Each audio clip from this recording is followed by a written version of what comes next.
Baik, Assalamualaikum warahmatullahi wabarakatuh. Selamat sore. Kita ketemu lagi di Podcast Palu. Dan sore hari ini saya kehadiran tamu yang menurut saya adalah inspirasi juga buat anak muda.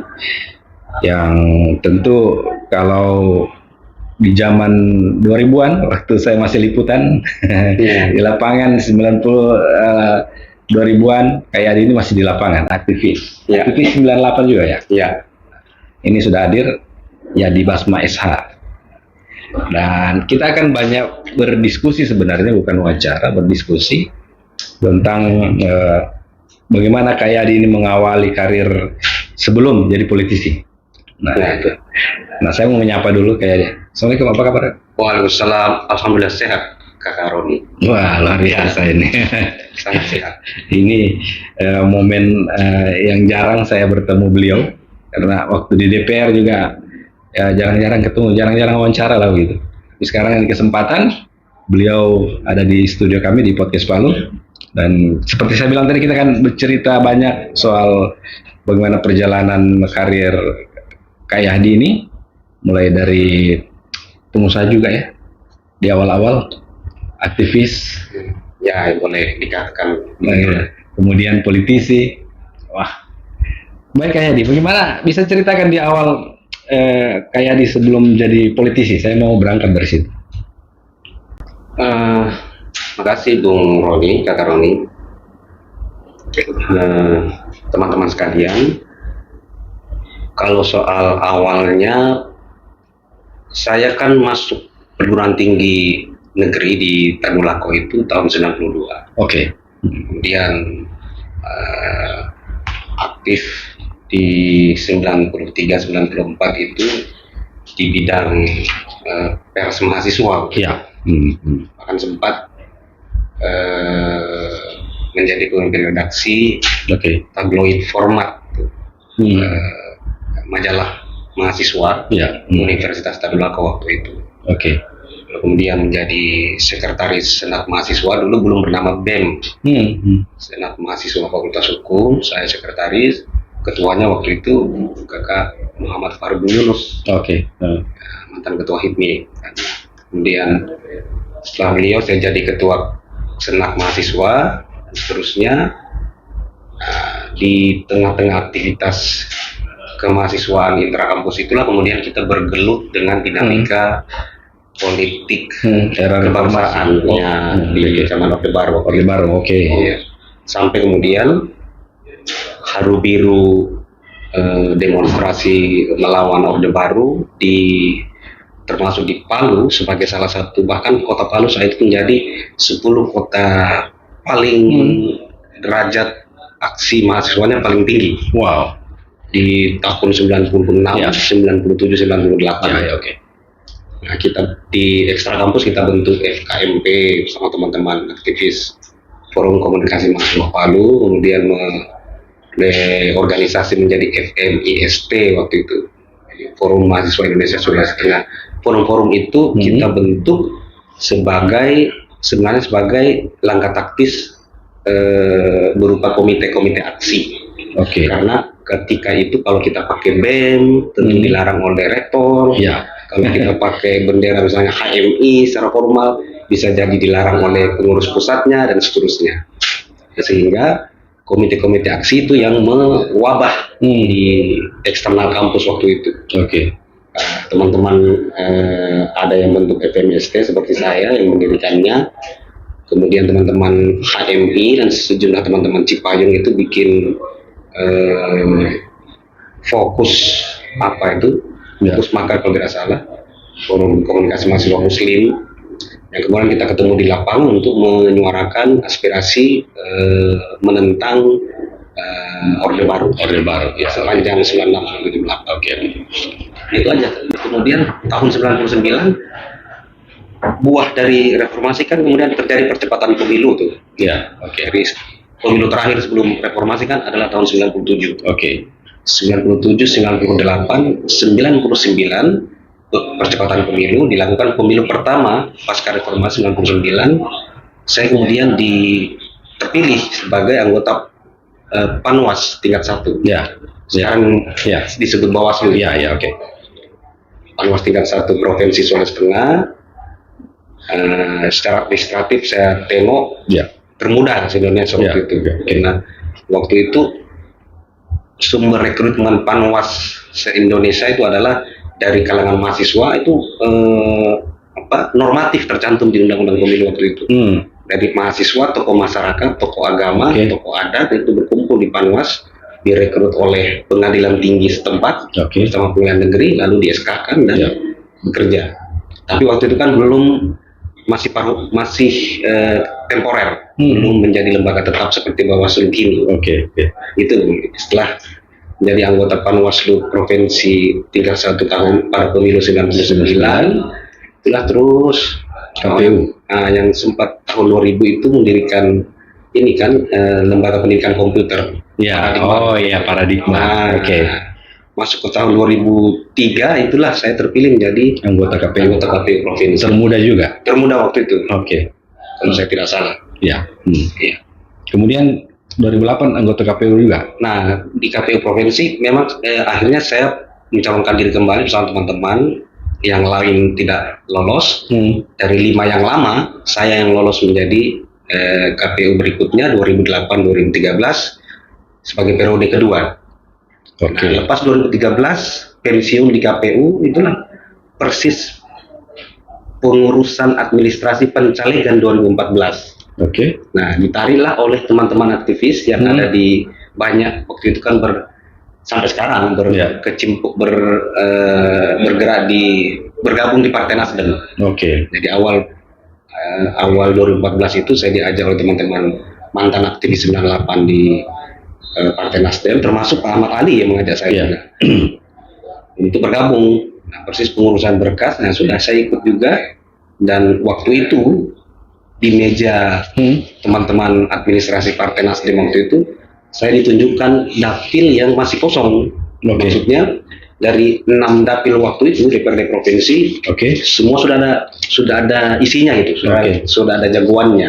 Waktu itu di dapil mana? Toli-toli? Nah, yang kosong adalah dapil toli-toli. Saya bilang di situ saja, bismillah. Dikasihlah nomor urut 1 di situ dan kemudian terpilih. 2014, 2019. Kemudian yang periode kedua 2019, 2024 pindah dapil lagi. Dapil Kota Palu terpilih. Tapi Agustus 2023 kemarin kemudian di PAW. Nah, sebelum lanjut Kak Yadi, ini yang menarik. Nah, kan waktu di 2014 itu banyak partai kan? Kenapa pilih Nasdem? Apa alasannya? Atau karena waktu itu memang sudah dekat sama Waketum sekarang? Tidak.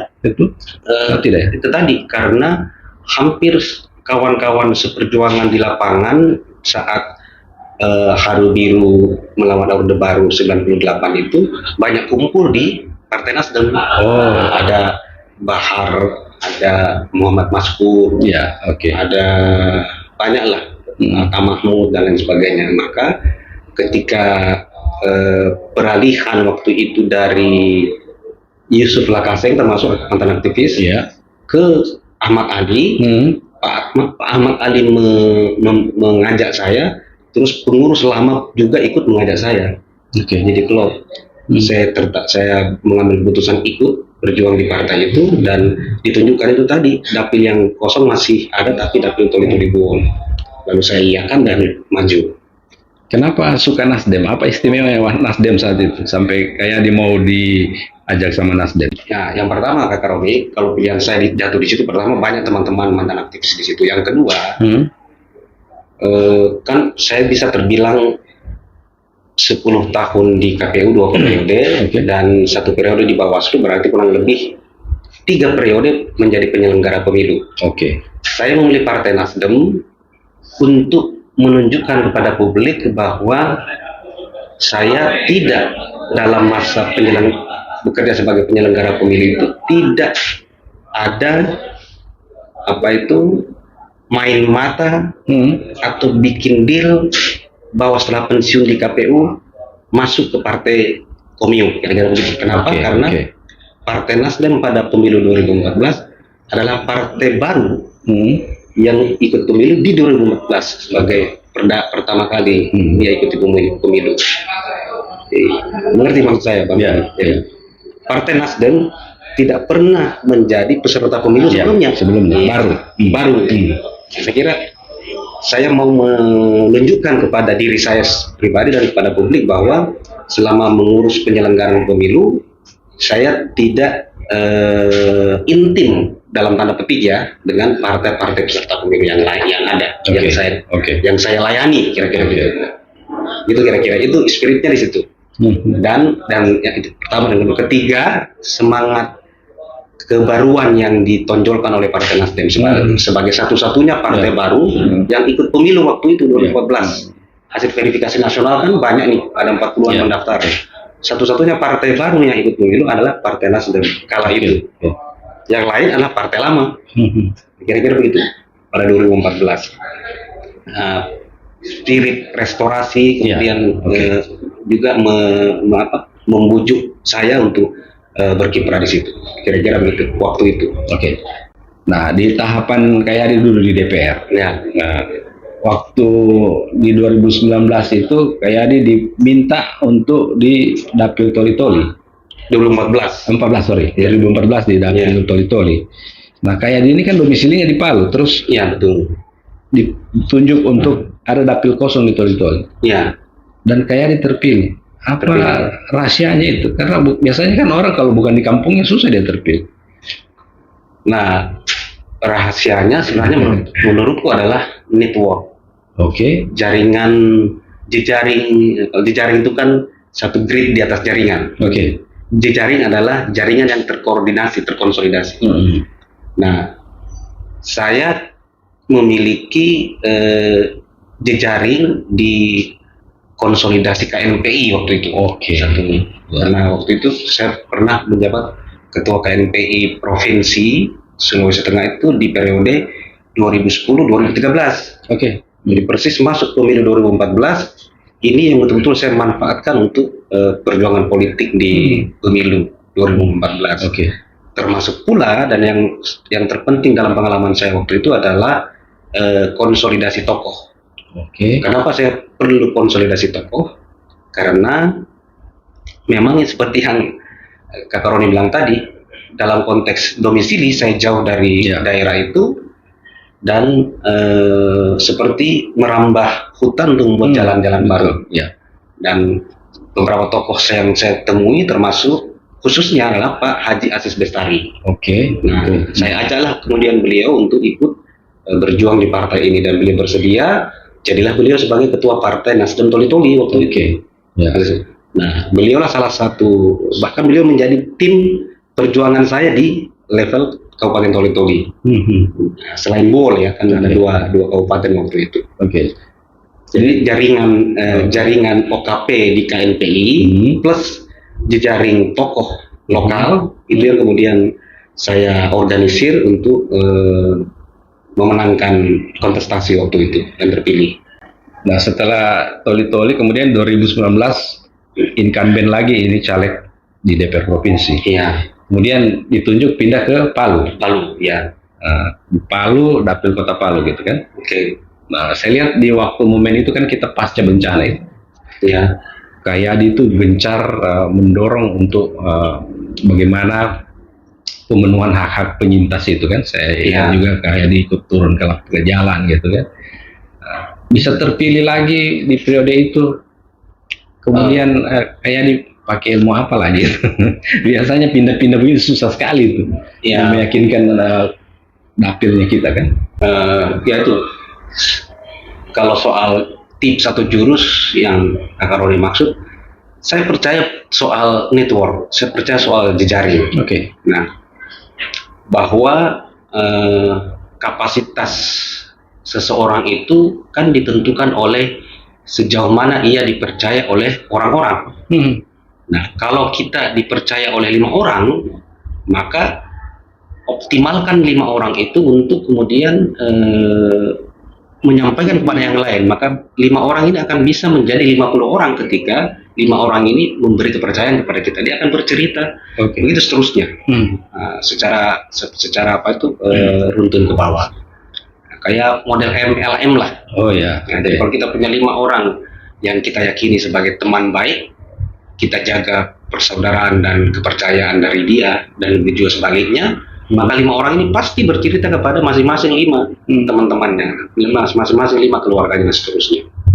Kalau dari ilmu psikologi Bang Karoni, saya pernah membaca 6. Seorang itu mempunyai kemampuan di luar by design ya, untuk mengorganisir 6 orang. Satu orang bisa Per setiap orang. Oh ya. Secara ilmu psikologi. Oke. Jadi mungkin katakanlah 2 orang di rumahnya, 2 orang tetangganya, depan, kiri, kanan, belakang, kira-kira begitu. Jadi setiap orang sadar atau tidak, kata ilmu psikologi ini memiliki kemampuan untuk mengorganisir minimal 6 orang. Nah, jadi kalau kita dipercaya oleh 1 orang, maka kita akan potensial memiliki pendukung 7 orang dengan orang tersebut. Itu seterusnya. Kalau kita dipercaya oleh 100 orang, ya kali 6, kira-kira begitu. Nah, maka waktu itu Kak Karoni, nah ini tips saya ya waktu itu. Ya. Ini tips mungkin juga tidak ada salahnya untuk disampaikan barangkali ya. Silakan. Ya, Siapa tahu bisa jadi inspirasi buat ya. teman-teman caleg. Oke. Nah, saya ada tips yang insya Allah bermanfaat lah buat teman-teman yang mungkin menonton broadcast kita ini. Saya itu paling akrab dengan data kawan, data orang. Oke. Nah, tidak ada orang yang saya pernah ketemu yang tak saya mintai nomor HP-nya. Oke. Bahkan jika ada waktu saat meminta nomor HP, saya sertai pula dengan meminta tanggal lahirnya. Oke. Nah, maka dalam 10 tahun saya menjadi anggota KPU, Kak Karoni, plus mundur 15 tahun pernah menjadi anggota Panwaslu, itu saya punya data banyak sekali penyelenggara pemilu se-Sulawesi Tengah. Oke, ini penyelenggara pemilu. Ya. Ya, betul bahwa penyelenggara pemilu itu netral. Ya. Tapi kan penyelenggara pemilu juga adalah warga negara yang memiliki juga hak memilih. Oke. Dia juga nyoblos kan? Ya, betul. Maka data penyelenggara pemilu dari PPK kan saya anggota KPU provinsi. Tiap kabupaten kota ada 13 kabupaten kota, 5 anggota KPU kabupaten kota, ada 116 kecamatan kali 3 anggota PPK, ada waktu itu kurang lebih 5688, sekarang bukan 568, desa kelurahan. Ya. Ada 3.000-an desa kelurahan dan 6.000-an KPPS. Oke. Itu udah berapa itu? Iya. Itu datanya semua ada sama saya. Kepada mereka saya kirim surat. Oke. Melalui kantor pos. Oke. Kepada YTA Sipulan. Amplopnya saya tulis, cetak, print out lengkap, detail, nama lorongnya, nama desanya. Oke. Saya simpan kantor pos, kan biaya perantau cuma berapa tuh? Iya. Apa itu materai ya? Iya. Di pos. Itu terkirim, saya kirim isi suratnya, saya Yahdi Basma bla bla bla bla, meminta doa restu Komiu sampai suku saudara-saudaraku untuk maju menjadi caleg. Oke. Di pemilu sekian, nomor urut sekian dan seterusnya, partai Nasdem. Udah saya kirim, simpan kantor pos. Oke. Nah, saya hakul yakin ketika surat itu tiba, itu mereka akan merasa dihargai secara memadai, secara dihormati, dan merasa masih diingat. Oke. Wah, Yahdi ini anggota KPU kemarin pernah menjadi atasan saya. Ya. Saya pernah menjadi anggota KPPS. Ya. Bisa aja dicoblosin untuk DPRD provinsi, kira-kira begitu. Nah, jadi ada ribuan surat saya kirim. Belum lagi dengan jejaring OKP dan pengurus-pengurus KNP dan sebagainya. Oke. Kira-kira begitu. Itu salah satu tips. Ya. Murah meriah. Ya toh, menurut saya itu jauh lebih taktis, berkesan lebih ya. irit daripada baliho lebar nan mahal di tengah jalan. Oke. Ya, ini perlu dipelajari juga ini buat caleg-caleg baru ini. Ini tips, mudah-mudahan itu ada manfaatnya buat teman-teman karena masih range waktu masih cukup. Iya, oke, dapat ilmu lagi nih teman-teman caleg baru ini. Kira-kira begitu. Nah, di perjalanan kayak di akhirnya duduk untuk dua kali ya, incumbent 2 kali di DPR provinsi di 2014-2019. Iya. Kemudian di 2019-2024. Iya. Kemudian kayak di akhirnya terkena musibah, tersandung masalah hukum kan. Oh ya. Kemudian dari partai terpaksa harus mengeluarkan PAW. Nah, kayak apa yang bisa kita bagikan bersama sahabat podcast juga kami yang kayak didapatkan atau pelajaran hidup lah begitu saya bilang ketika kayak tersandung persoalan hukum ini.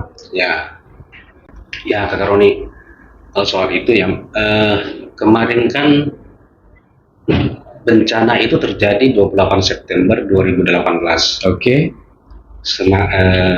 Tentu bisa disebut sebagai 2 tahun terakhir dari kiprah anggota DPRD periode 2014-2019. Oke. Di ujungnya ada bencana. Oke. Kemudian masuk lagi pemilu. Jarak antara bencana dengan pemilu itu kan hanya 4 bulan kalau saya tidak salah. Menuju pencoblosan 2019. Nah, intinya izinkan saya untuk bercerita sedikit. Ya, silakan. Saya peras lah biar tidak panjang lebar. Intinya proses rehab respon pasca bencana Kak Roni waktu itu yang menjadi tugas pokok negara. Karena di Undang-Undang Penanganan Bencana bilang bahwa pemerintah dan pemerintah daerah, pemerintah berarti pemerintah pusat dan pemerintah daerah alias negara adalah organ yang wajib melakukan penyelenggaraan penanggulangan bencana. Jadi penanggulangan bencana itu kewajiban negara kan. Berbanding terbalik itu berarti ada hak warga negara yang harus dipenuhi, yaitu hak atas penyintas atau korban bencana. Atas apa? Atas hunian yang layak, hak ekonomi, hak kecacatan bahkan ada, hak atas kesehatan dan lain sebagainya. Nah, saya kemudian tentu saya gencar untuk memberi pengawasan dalam proses penyelenggaraan bencana itu. Kan tugas kami anggota DPR sebagai anggota DPR. Ya, 3 kan, salah satunya adalah tugas pengawasan. Saya kemudian oleh paripurna ditunjuk sebagai ketua pansus bencana, panitia khusus yang dibentuk untuk mengawasi detail proses penyelenggaraan penanggulangan bencana. Baik. Dari itulah kemudian September, Oktober, November, Desember, pada Mei 2019 waktu itu bulan Ramadan, saya kemudian memposting kritik yang sebenarnya kritik yang wajar saja, yang lumrah saja kepada terhadap Gubernur Sulawesi Tengah 2016-2021. Saya bilang, daripada membiayai people power, sebaiknya membiayai pengungsi yang saat itu yang Mei 2019, ratusan ribu berada di tenda-tenda pengungsian yang sudah koyak-koyak dan saat ini menjelang Lebaran. Baik. Itu atas adanya berita viral di medsos Kak Roni yang bilang bahwa gubernur membiayai people power. Waktu itu persis momentum penghitungan suara Pilpres 2019, di mana isu people power itu menyeruak, sangat polarisasinya kencang waktu itu. Jadi KPU pusat di Jakarta itu mau melakukan perhitungan suara, di level masyarakat terjadi mobilisasi besar-besaran di mana-mana untuk melakukan people power menghadang penghitungan suara. Nah, saya di sisi satu ada 3 sisi yang melekat padaku waktu itu. Satu, tentu sebagai anggota DPRD yang memang fungsi pengawasan. Yang kedua, secara politik, saya direktur relawan Jokowi. Nah, dari partai koalisi pengusung Jokowi 2019. Itu berhadapan-hadapan dengan partai pengusung Prabowo kan gitu. Dan yang ketiga juga sisi saya sebagai salah satu korban. Nah, di Petobo itu di lahan 184,5 hektar yang terlikuifaksi, termasuk rumah saya dan ibu kandung saya wafat di situ di tempat bersama ribuan yang lain. Nah, tentu secara empatik saya harus terlibat langsung dengan istilah kita dengan daging-daging lah dalam proses mengawasi rehab ini kan. Memang tak ada satu lembar pun, tak ada satu isu pun terkait rehab rekon yang saya lewati dalam kinerja kepansusan itu. Nah, kemudian Pak Gubernur waktu itu melaporkan ke polisi dan seterusnya. Dan seterusnya. Sebenarnya pada tahun 2020 awal, case ini kan di SP3. Oke. Dan kemudian SP3 itu diperadilankan oleh Pak Gubernur dan kemudian berlanjut terus sampai vonis. Oke. Dan kemudian saya menjalani vonis 10 bulan. Oke. Dan di penjara pada 2023 awal. Oke. Urusan selesai, urusan bebas. Dan ini adalah hari ke-8, hari bebas saya. Oh, hari 8 hari. Hari 8, Oke. 8 atau 9 kira-kira. Oke. Kurang lebih begitulah ceritanya. Oke.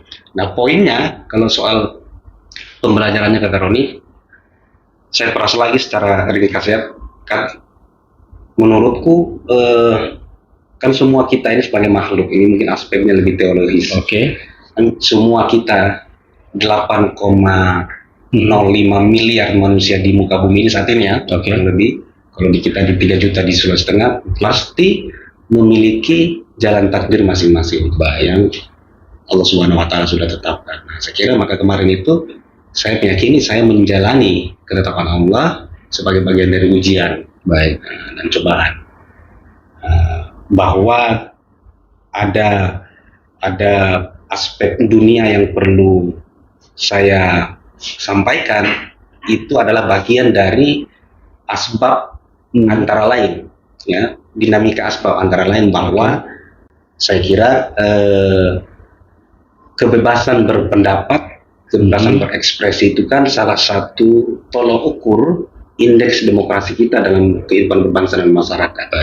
Nah, oleh karena itu saya kira jabatan-jabatan publik dimanapun, di tingkatan apapun, itu sesungguhnya tidak perlu terlalu, istilah kita zaman sekarang ini, baper dalam mengekspresikan kritik dari stakeholder yang lain, apalagi pejabat publik, apalagi pimpinan pejabat publik. Karena semakin tinggi memang jabatan publik seseorang, dari kepala desa itu kan dikritik oleh warganya, lurah, camat dikritik oleh warganya, bupati, wali kota, gubernur, presiden dikritik oleh orang yang dia pimpin. Nah, semakin tinggi jabatan publik seseorang, memang logika manajemen modern bilang maka semakin rendah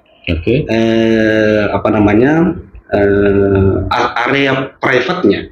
Jadi semakin tinggi jabatan publiknya, semakin rendah kebebasan pribadinya sebenarnya. Semakin banyak yang mengawasi. Ya, jadi kita tidak perlu kikuk ketika dikritik, karena semua kinerja kita kan memang dibayar negara. Maka rakyat juga butuh untuk pertanggungjawaban kinerja kita atas gaji yang kita terima, yaitu pelaporan dan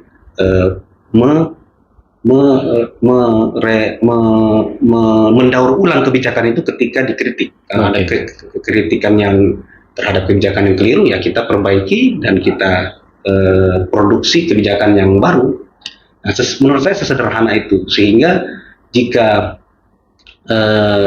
tatanan kebebasan berekspresi dan berpendapat ini kita bisa bingkai, maka memang tentu pada gilirannya akan melahirkan kehidupan digital yang lebih demokratis.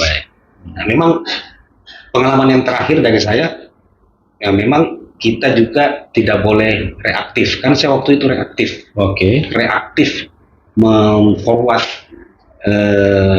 isu yang viral di media sosial, karena sikap empati saya kepada korban bencana dan kepada dukungan kepada Jokowi waktu itu. Nah, kemudian apa yang saya forward itu adalah sesuatu yang tidak berdasar.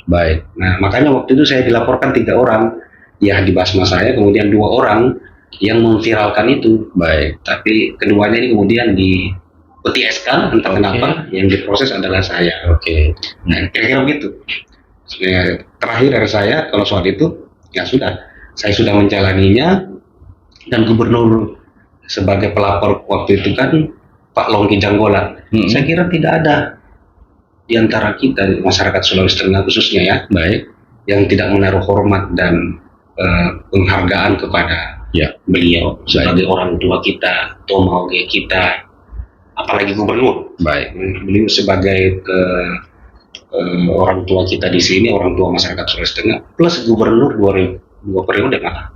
Saya kira, apalagi saya banyak belajar dari beliau langsung atau tidak langsung, baik di Pemuda Pancasila saya juga mengurus di situ. Beliau adalah guru dari kiprah Pemuda Pancasila di Sulawesi Tengah dan di Indonesia. Nah, bahkan menjadi menurut saya adalah guru langsung atau tidak langsung teman-teman aktivis. Tidak ada yang tidak pernah kecipratan terpapar pendidikan politik dan sosial dari seorang Longki Janggola di Sulawesi Tengah ini. Tidak ada yang pernah lalai dari kecipratan pengajaran dan pendidikan dari beliau. Luar biasa. Saya kira itu. Baik. Nah, itu ya sahabat podcast yang menonton pada sore hari ini. Nah, itu jawaban dari Kak Yadi. Kalau Anda penasaran Kak Yadi selama tersandung hukum, beliau sudah jelaskan tadi dan sekarang ada bersama kami. Ini saya lihat lumayan yang menonton sore hari ini. Ya, salam hormat.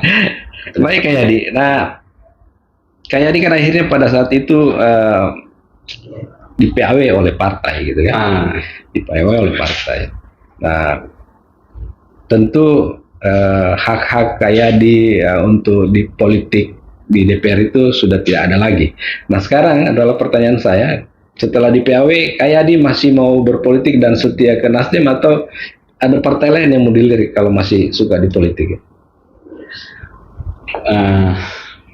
Ya, saat saya di penjara kemarin itu di bulan pertama dan kedua Maret April 2023 ada 4 sungguhnya teman-teman partai politik di luar Nasdem yang datang membesuk dan mengajakku untuk menjadi caleg. Nah, perlu saya sampaikan Kak Roni bahwa sesungguhnya case yang saya alami secara hukum ini itu tidaklah menghalangi saya untuk menjadi caleg sesungguhnya.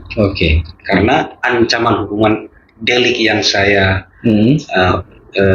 vonis ini adalah pasal 27 ayat 3 Undang-Undang ITE itu di bawah 5 tahun. Hilangnya syarat keanggotaan DPRD dan DPR RI itu kalau ancamannya lebih dari 5 tahun. Nah, pasal 27 ayat 3 itu delik defamasi namanya, delik pencemaran nama baik. Dia di bawah 5 tahun, ancamannya hanya 4 tahun dan vonis saya 10 bulan. Artinya saya bisa semuanya bisa menjadi caleg kembali kalau dicalonkan. Nah, tapi nampaknya Partai Nasdem, partai yang saya cintai ini tidak lagi mencalonkan saya, ya saya terima dengan lapang dada. Tetapi yang sisi lain, 4 partai yang mengajak saya ini waktu itu saya mengiyakan secara tidak plong karena saya mengharapkan dicalonkan oleh Nasdem. Nah, tetapi kemudian namanya orang di penjara, komunikasinya putus dan lain sebagainya, maka di Nasdem tidak dicalonkan, partai lain pun tidak juga mencalonkan. Karena waktu itu memang termasuk Perindo itu Pak Ketuanya datang ke saya membesuk teman lama kita, teman-teman aktivis 98, Mahfud. Memang waktu itu dia Mas Wara. Memang dia mintakan saya di nomor urut 2 atau 3. Saya minta nomor urut 1. Waktu itu beda Pilpalu. Karena waktu itu ada merebak isu bahwa MK mau memutuskan menghapus sistem suara terbanyak, jadi kembali ke sistem nomor urut. Maka saya minta nomor urut 1. Saya bilang ke Mahfud, kalau bukan nomor urut 1 tidak usah. Nah, jadi ceritanya tidak jadi di Perindo, tidak jadi di partai-partai lain, di Nasdem juga demikian. Nah, yang terakhir kakak Roni, PAW. Sebenarnya juga tidak mutlak harus di PAW. Kalau bukan kata saya, tapi kata aturan. Kata aturan itu tidak case terus seperti saya ini kata Roni itu terjadi kalau inventarisasi saya ada 7 case seperti saya ini di seluruh Indonesia. Yang terdekat lah, yang terdekat itu namanya Bung Adhan Nambea. Adhan Nambea ini 2 periode wali kota Gorontalo dan anggota DPRD Provinsi Gorontalo, mengkritik Pak Rusli Habibie, Gubernur Gorontalo, dibilangin korupsi. Kemudian dilapor polisi dan seterusnya, vonis 2 bulan. Ada Nambea ini dari Partai PAN. Dia jalani penjara 2 bulan. Bulan ketiga setelah selesai, dia kembali berkantor sebagai anggota DPRD Provinsi. Tidak di PAW. Cuma memang, ya saya seperti yang saya bilang tadi Kak Roni, saya yakini ini adalah takdir saya Oke. yang tidak habis masa periode sampai 2024, yang tentu seperti takdir Komio juga dan semua orang Oke. sudah tercatat di lauh mahfuz. Biar kita berhindar, Oke. menghindar gimana nggak bisa. Baik. Kita jalani dengan sabar dan lapang dada. Baik. Nah, hikmahnya nih, poin dari saya, hikmahnya fisik kita boleh dipenjara, Oke. bahkan semua yang kita miliki boleh dizalimi, tapi pikiran dan semangat itu selalu bebas. Maka jagalah pikiran, hati yang tempatnya semangat bersemayam untuk tidak dicemari oleh hal-hal yang bisa membuat kita luntur. Nah, jadi semua bisa hilang, bisa dipenjara, tapi pikiran kan tidak pernah bisa dipenjara. Baik. Semangat, dari siapa yang bisa memenjarakan semangat? Jadi ini dipelihara, akal pelihara, hati dipelihara, tetap semangat. Karena kalau kita tidak concern berkiprah di, misalnya pilihan saya berkiprah di politik, Kak Roni, ya maka orang lain yang akan mengisinya. Oke. Kita tidak bisa menjamin orang lain ini baik atau tidak. Baik. Maka menurut saya, supaya politik ini baik, orang-orang yang merasa dirinya baik dan punya niat baik harus rame-rame ikut di memperhatikan dunia politik. Khususnya teman-teman generasi milenial dan Gen Z ini harus ikut berkiprah, memberi perhatian yang serius dalam dunia politik. Jangan mentabukan, apalagi buta. Baik. Jadi buta dan tabu terhadap politik itu harus dihindari. Ya. Saya kira begitu. Tapi masih kader Nasdem atau sudah? Nah, ini pertanyaan yang kalau seingat saya sudah mencapai puluhan kali nih. Ya. Dan banyak sekali teman-teman yang bertanya seperti ini sejak saya bebas kemarin, Kak Roni. Ya, saya bilang, ya misalnya sekarang, untuk menjawabnya Kak Roni, carilah kesempatan Kak Roni mengundang orang Nasdem. Oh gitu. Karena logika saya sudah dipecat di PAW oleh partai yang saya cintai ini, berarti saya tanda petik istilahnya sudah tidak dipakai lagi. Oleh karena tidak dipakai lagi, ya tidak mungkin kita mau aktif kembali. Kira-kira begitu. Dan jawaban pastinya yang tahu adalah beliau-beliau di Nasdem Sulawesi Tengah. Cari waktu Kak Roni undang baik mereka. Kalau ditanya masih mau berpolitik atau tidak, kira-kira kayak di ke depan ini masih bertahan di politik atau? Iya, Kak Roni. Saya meyakini passion saya di sini. Passion saya di gerakan sosial dan politik. Ya, kalau tidak di politik kekuasaan atau politik praktis, ya pasti di gerakan sosial. Saya tidak mungkin melakukan sesuatu yang tidak di pride atau passion saya ini. Maka saat ini karena tidak lagi nyalek, ya tentu saya mau ikut berjuang memenangkan sejumlah calon-calon orang-orang baik yang tersebar di banyak partai ini, ya kan? Kemudian ada juga pilpres, tentu saya akan aktif di perjuangan itu. Tapi tidak terikat lagi di partai politik hari ini ya. Hari ini.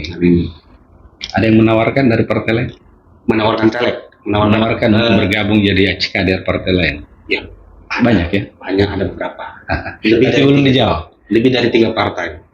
Lebih dari 3 yang intens berkomunikasi. Oke. Jadi belum dijawab dan belum ada kata ya? Ya, belum. Ya, masih non partai nih. Oke. Jadi karena kita dibatasi waktu, saya terima kasih dulu buat yang sudah nonton live kita tadi ini. Ada lumayan banyak sore hari ini, dan terima kasih sudah mensupport kami bahwa ternyata apa yang kita sudah publikasikan ini mendapat respon yang baik dari penonton kita, khususnya juga kita warga Kota Palu. Ya. Nah, saya ingin ke Yadi di akhir, saya menyebutnya diskusi, sharing. Ya, kita di podcast Palu ini, Kak Yadi mungkin mau menyampaikan apa, bisa ke partai sebelum yang membesarkan Kak Yadi, bisa juga ke pendukung Kak Yadi. Saya yakin masih banyak pendukung Kak Yadi ini, karena 2 kali jadi anggota DPR ini kan pasti punya basis begitu ya. Kemudian juga mungkin bisa juga untuk anak-anak muda, karena Kak Yadi ini tadi menyebut mensupport anak muda untuk tidak skeptis sama politik. Iya betul. Silakan. Oke. Yang tepat kepada teman-teman sampai secara ragu yang di generasi milenial dan Gen Z ya, bahwa menghadapi dan mulai kita rasakan gejalanya, buktinya dari 2.300.000 daftar pemilih Sulawesi Tengah, yaitu 52% di kalangan muda. Ini kita sudah mulai memasuki apa yang disebut sebagai bonus demografi. Nah, ke depan menuju Indonesia Emas 2045 dan dimulai hari ini, saya kira kelompok milenial dan Gen Z ini harus tidak boleh mentabukan dan buta terhadap politik. Apa yang ajus kita di rumah, belanja, cabai, rica, bawang, daun cemani di pasar Masombo, pasar Impres itu adalah produk atau keputusan politik. Harga barang-barang sembako bagian dari keputusan politik. UKT di kampus, dinamika kemahasiswaan dan akademik di kampus adalah produk keputusan politik di Kementerian Diknas dan seterusnya. Kalau kita tidak memberi perhatian terhadapnya, maka itu berarti kita membiarkan keputusan politik itu tidak berpihak kepada kita. Maka generasi muda tidak boleh buta dan mentabukan politik, harus ikut berpartisipasi dalam bentuk seperti apa, konsen mencermatinya, mengikuti perkembangannya, mendiskusikannya, dan mengambil sikap pilihan-pilihan terhadapnya. Nah, mungkin itu yang poin dari saya. Tidak boleh buta dan mentabukan politik. Baik. Terima kasih ya di Basma SH. Siap. Politisi, akademisi, politisi, aktivis maksudnya, aktivis, kemudian pengusaha juga dulunya. Pengusaha pendidikan. Peduli pendidikan. Demikian sahabat podcast, terima kasih kebersamaan Anda yang sudah menonton diskusi kami di podcast Palu. Terima kasih juga Kakak Yadi atas waktunya merespon undangan kami. Ya, semoga sehat semua. Insya Allah, amin. Dan apa yang direncanakan ke depan bisa dijalankan dengan baik. Saya Roni Sandi pamit. Terima kasih atas kebersamaan Anda. Kita akan berjumpa lagi di podcast lain dengan narasumber lain. Assalamualaikum, selamat sore, sampai berjumpa lagi. Waalaikumsalam warahmatullahi wabarakatuh.